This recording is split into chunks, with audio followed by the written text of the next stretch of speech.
السلام علیکم ویورز، آج آپ کو پھر ماضی کی دریچوں میں لے چلتے ہیں جب مسلمانوں پر ایک ایسا وقت آیا کہ ایک طرف مسلمان عیسائیوں سے صلیبی جنگ لڑ رہے تھے اور دوسری طرف منگولوں کا خطرہ بڑھ رہا تھا، اور ایسی سچویشن میں ایک فتنے نے سر اٹھایا جس کا نام تھا حشاشین یعنی دا اساسنز۔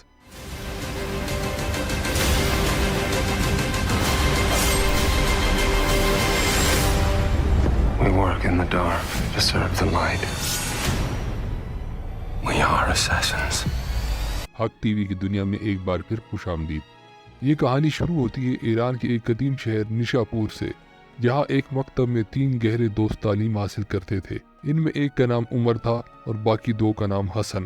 ایک دن ان تینوں نے آپس میں عہد کیا کہ اگر ہم میں سے کوئی بھی اعلیٰ مقام پر پہنچ گیا تو باقی ساتھیوں کی مدد کرے گا۔ کس کو معلوم تھا کہ یہ لڑکے اپنے اپنے شعبے میں ایسے کامران ہوں گے کہ صدیاں گزر جانے کے باوجود دنیا ان کی صلاحیتوں کی متعارف ہوگی۔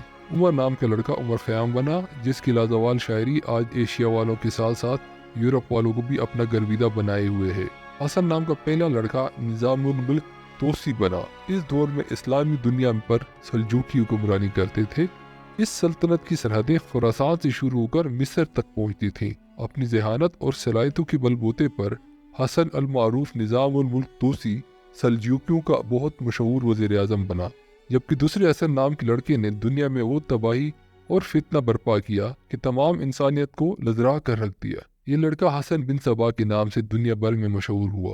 مشہور زمانہ ویڈیو گیم اور فلم اساسن کریڈ اسی حسن بن صبا سے متاثر ہے۔ یہ تینوں دوست تعلیم مکمل کرنے کے بعد اپنی اپنی راہ ہو لیتے ہیں۔ عمر خیام نیشاپور میں ہی ٹھہر جاتا ہے اور بہت تنگ دستی کی زندگی گزار رہا ہوتا ہے۔ اس کو کوئی اطلاع دیتا ہے کہ تمہارا دوست حسن سلجوقی دربار میں وزیر اعظم بن گیا ہے۔ چنانچہ وہ اپنے دوست نظام الملک توسی سے ملنے پہنچ جاتا ہے اور اپنا وعدہ یاد دلاتا ہے۔ عمر خیام ایک بہت بڑی جاگیر کی خواہش کرتا ہے تو نظام الملک عمر خیام کو اس کی خواہش کے مطابق ایک بہت بڑی جاگیر عطا کر دیتا ہے اور وہ خوشی خوشی وہاں سے چلا جاتا ہے۔ جبکہ حسن بن صبا جب نظام الملک سے ملنے آتا ہے تو محل میں ایک کوتوال کے عہدے کی خواہش کا اظہار کرتا ہے اور وہیں پر ٹھہر جاتا ہے۔ حسن بن صبا ایک مکار اور چالاک شخص تھا۔ وہ بادشاہ کے کان بھرنا شروع کر دیتا ہے کیونکہ اس کی خواہش ہوتی ہے کہ وہ کسی طریقے سے وزیر اعظم بن جائے، لیکن نظام الملک بہت زیرک اور منجا وہ شخص تھا اور بادشاہ بھی حسن بن صبا کی باتوں میں نہیں آنے والا تھا۔ ایک دفعہ اسی طرح جال بچھانے کی کوشش میں حسن بن صبا بادشاہ کے ہاتھوں گرفتار ہو کر موت کی سزا کا حقدار ٹھہرا، لیکن نظام الملک بادشاہ سے سفارش کر کے اسے معاف کروا دیتا ہے۔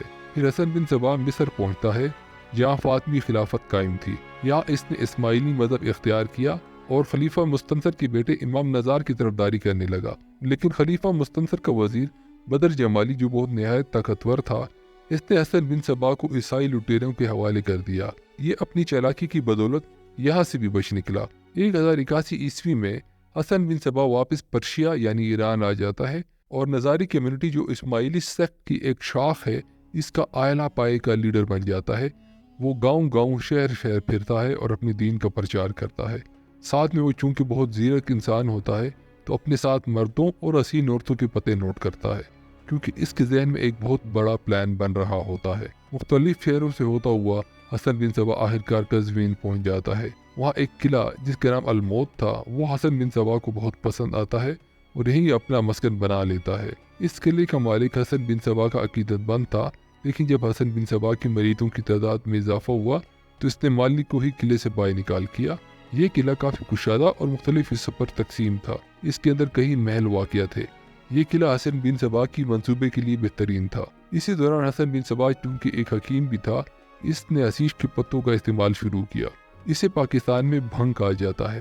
اس دوران اس کے مرید آس پاس کے علاقوں میں کافروں کو لوٹنے لگے اور اسی دولت کو حسن بن صبا نے قلعے کے اندر ایک بہت خوبصورت جنت تعمیر کرنے پر لگا دی۔ یہ جنت اس نے بہت خفیہ رکھی تھی اور اس کے اپنے مریدوں کو بھی اس کا علم نہیں تھا، سوائے چیدہ لوگوں کے۔ دوران سفر اس نے جن خوبصورت لڑکیوں اور ہنرمند افراد کے نام اور پتے محفوظ کیے تھے، انہیں اس قلعے میں بلوا لیا۔